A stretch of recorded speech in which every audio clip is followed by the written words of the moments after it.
कृपया कहानी को पूरा सुनें। अगर कहानी अच्छी लगे तो लाइक एंड सब्सक्राइब जरूर करें और कहानी के बारे में अपनी राय कमेंट बॉक्स में जरूर बताएं। मेरी और रजत की शादी को 5 साल बीत गए। इन 5 सालों में ये पहली बार था जब मैं और रजत 2 महीने के लिए एक दूसरे से दूर थे। लेकिन इन 2 महीनों में मुझे एहसास हो गया था कि रजत के बिना रहना कितना मुश्किल है। किसी की कमी का एहसास तब होता है जब वह आपके पास नहीं होता। ऐसा ही कुछ मेरे साथ हुआ। रजत के साथ रहते मुझे एहसास ही नहीं हुआ कि रजत के बिना रहना कितना मुश्किल है। मेरे सर तो मेरे कैरियर का नशा चढ़ा हुआ था। मुझे आज भी याद है रजत के वे शब्द जब रजत ने बोला था, जानवी मुझे पता है तुम अपने कैरियर को लेकर बहुत सीरियस हो और तुमने यहाँ पहुँचने के लिए बहुत मेहनत की है, लेकिन घर और रिश्तों को ताक पर रखकर मिली कामयाबी कभी सुकून नहीं देती। इसलिए अपने घर और कैरियर में तालमेल बैठा कर रखना। मैं तुम्हारी हालत समझता हूँ, इसलिए मैनेज कर लेता हूँ, लेकिन कल हमारे बच्चे होंगे, उनके लिए तो तुम्हें टाइम निकालना ही पड़ेगा। रात को देर रात तक घर आती हो और सुबह जल्दी चली जाती हो। मैं चाहता हूँ कि यह घर घर बना रहे, कोई धर्मशाला नहीं जिसमें सिर्फ सोने के लिए आया जाए। कुछ हमारे रिश्ते के लिए भी टाइम निकालो। पिछले 3 साल से तुम्हें बच्चे के लिए मना रहा हूँ, लेकिन तुम इस जिम्मेदारी को बंधन समझकर अनदेखा कर रही हो। रजत मेरे साथ समय बिताना चाहता था, लेकिन मेरी नौकरी इसके लिए इजाज़त कहाँ देती थी। इन 2 महीनों में मुझे एहसास हो गया था कि घर परिवार कितना ज़रूरी होता है। मैंने फैसला कर लिया था अपने काम से ब्रेक लेकर मैं रजत के साथ खूब सारा टाइम स्पेंड करूंगी और एक बेबी भी, जिसका रजत 4 सालों से इंतजार कर रहे हैं। 1 साल की छुट्टी का लेटर मैं रजत को सरप्राइज के तौर पर देना चाहती थी, इसलिए मैंने रजत को घर आने से पहले कुछ नहीं बताया। मैं रजत से मिलने के लिए बेचैन हो रही थी, जैसे ये हमारी पहली मुलाकात हो। मुझसे टाइम काटे नहीं कट रहा था, इसलिए मैं बालकनी में जाकर रजत का इंतजार करने लगी। रजत की गाड़ी मुझे दूर से ही नजर आ गई।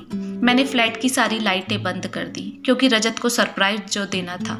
रजत की गाड़ी का दरवाजा खुला और रजत के साथ एक महिला गाड़ी से उतरी। हल्के गुलाबी रंग की साड़ी में एक साधारण सी महिला रजत का हाथ थामे चली आ रही थी। रजत ने दरवाजा खोला और लाइटें जला दी। मैं चुपचाप बालकनी में खड़ी होकर उन दोनों को देखती रही। वह महिला हमारे बेडरूम में चली गई और रजत सोफे पर बैठकर फोन चलाने लगे। कुछ देर बाद वह महिला मेरा नाइट सूट पहनकर बाहर आई और रजत के चेहरे को अपने हाथों में लेकर किस किया।